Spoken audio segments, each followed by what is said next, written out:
Welcome, this is Brian Gibbons, REI trainer for all 50 states. We're talking about prospecting tips for home sellers. So the first box or category is landlords, and then the second one is expireds. The third one is listed with agents or realtors, has a active listing agreement. The fourth one are for sale by owners, FSBOs. And lastly, are properties that aren't listed, they're just living in the house, and they bought at the top of the market 2005, 2008. And they generally have very little equity. So let's go through each one, prospecting tips. The number one thing to remember when you talk to people is what's in it for them. And do you understand their situation? What's important to them? And the only way you can do that is not by what you say, but what kind of questions you ask. You can say to somebody, says, no, I know you want somebody stable in there, Mr. Landlord, but what's more important is that you give them what's in it for them. What is in it for them? So let's start with landlords. What do landlords want? What's the psychology of a landlord? Well, if a landlord has had some bad experiences, they don't want any more problems than they already have. They have a property. What do they want? They want somebody in there that's going to be responsible, and that means paying their rent on time. That's the number one thing they want. They don't want to have to worry about the rent. Second of all, they don't want to be hassled with tenants and toilets at 2 in the morning. Third of all, they want it tidy. They want somebody to treat that house like it would be their own. They don't want anything dangerous happening, like something plugged up and them not letting them know about. They need good communication. So all those things landlords want. And then we're going to go through expireds and what do they want. This is the psychology now. Somebody that has an expired listing tried it with an agent and they're really upset, especially if they just got expired. It's like they got dumped by a boyfriend or a girlfriend. They're really upset. So it's so important when you go knock on the door of an expired is basically say, Mr. Seller, I thought I saw a sign out there. Was this listed with an agent recently? It says, yeah, it was listed recently, but it's no longer listed. It says, oh, would you consider selling it privately? That is a huge, huge plus for them. Of course they want to sell it privately. You know they want to sell it privately, but at the end of the day, expireds, you need to go talk to them. There's something else that you may not know. Okay, you just may not know this. Expireds get marketed to by real estate agents and by real estate investors a lot. So if it just gets expired, people pounce on them because they think that they're in trouble and they're upset. And you're much better off going to the expired and knocking on their door and see if they will talk to you about selling it privately. Okay? That's your best prospecting tip for expireds. And expireds are the best leads. We're going to go back to landlords in a second. Listed with an agent. Well, they want their list price and they want it fast and they don't want any contingencies, and they want their agent to do a good job. That's what listed with agent sellers want. And they're nervous. They're nervous because they don't understand the process. So what I generally do at listed with agents is I go knock on their door and I hand them something. It says, hey, I understand you're listed with Susie at Keller Williams. I hope she does a great job for you. And I hope you get a lot of written offers and you get your price. Now, I'd like to give you some free information about thinking outside the box and helping you sell creatively in case the agent, it doesn't work. So let's see if the agent can get their job done. If they can't, please give me a call. And I'd really appreciate it if you read this information over. And if you like it, just give me a call. It's really, really simple.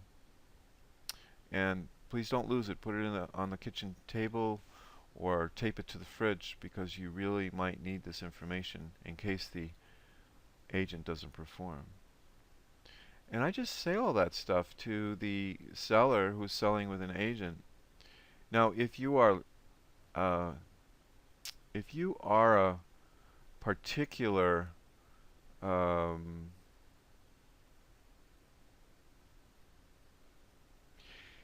if you are a person who has listed the house with an agent and you're talking to them and you are an agent yourself, you can't do this.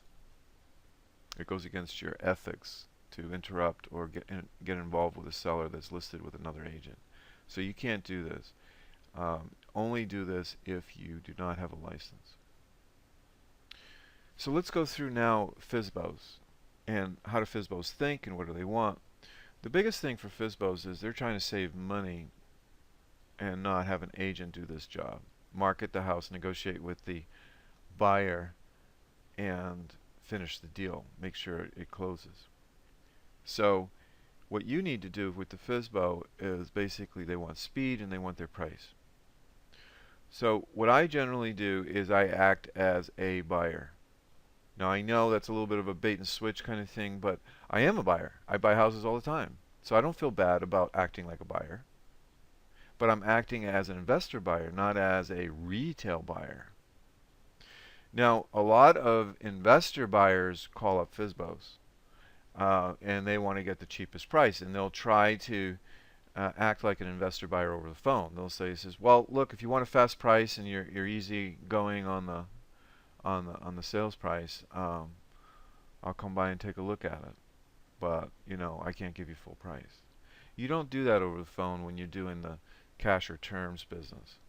You want to act as a buyer and a retail buyer, an FHA loan buyer, and that you're going to live in it. So what I generally do is on a Saturday, I'll go through my FSBO list and I'll drive by and I'll see if the owner is in the property that's selling it for FSBO, and I'll knock on their door and I'll say, I'd like to be able to see the house. When can you and your wife show me the house? And some of these people are pretty savvy. They might say, are you going to live in it or whatever? And I just say, I'd just like to walk through the house and see if it's a good house. Would you mind showing me the house? And I don't usually answer their question. Now that sounds a little evasive, but if you tell them that you want to do a lease option assignment on it or buy it subject to and get somebody else in it, they're not going to show you the house. So I just tell them up front, I'd like to walk through the house. If I like it, I'll consider an offer. And what can you tell me about the house? When was it built? How much money do you want? Is that price on comps or just what you think it's worth? Those kinds of questions. Now, bought at the top of the market, 2005, 2008. If you look at a graph of houses and what their values were, the top of the market was around 2005 to 2008. Now, if you got a list of all the houses in a really good school district, a good zip code, and you just sent out postcards to those people, and you basically said, I will buy your house in any condition, even if you have very little equity, I can help you. Something along those lines, and just send out postcards to that group of people that bought at the top of the market. You'd be surprised how many people will call you. Okay. A lot of people don't want to even consider listing a house because they bought at the top of the market and they know they have to pay to get rid of it because it's a little upside down. Not a lot upside down, a little upside down.